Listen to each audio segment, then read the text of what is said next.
పెనుమాక రైతుల్ని పరామర్శించడానికి వెళుతున్న రైతు పరిరక్షణ కమిటీ సభ్యుల్ని దారి మధ్యలో అడ్డగించి ఉండవల్లి సెంటర్లో దాడి చేయటం జరిగింది. ఆ దాడిని మేము తీవ్రంగా ఖండిస్తున్నాము. అలాగే పెనుమాక రైతులు ఎంతో సమస్యలతో వచ్చి జగన్ గారికి విన్నవించుకున్నందువలన ఈ కమిటీ సభ్యుల్ని వెళ్ళి మీరు పరిశీలించి చూసి రమ్మని పంపిస్తే దారి మధ్యలో అడ్డగించి తెలుగుదేశం రౌడీ మూకలు అడ్డగించి దాడి చేసి కారు అద్దాలు ధ్వంసం చేసి ఇలాగంతా దాడి చేయటం జరిగింది. ఆ దాడిని మేము తీవ్రంగా ఖండిస్తున్నామండి.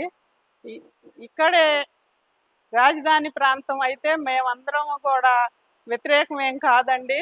అయినా కానీ పవన్ కళ్యాణ్ గారు ఇక్కడే ఉంటారు, లోకేష్ గారు ఇక్కడే ఉంటారు. చంద్రబాబు నాయుడు గారి ఇంటి దగ్గరలో జరిగిన ఘటనకి ఏమాత్రం కూడా స్పందన లేదు. అలాగే ఒక పోలీస్ కానిస్టేబుల్ కూడా తీవ్ర గాయాల పాలయ్యి దేవుని దయతోటి బతికి బయటపడ్డారు. లేకుంటే నిన్న ఆయన ఎంతో సీరియస్ కండిషన్కి వెళ్ళి తిరిగి మామూలు మనిషి అయ్యారు. కాబట్టి దేవునికి కృతజ్ఞత తెలియజేసుకోవాలి.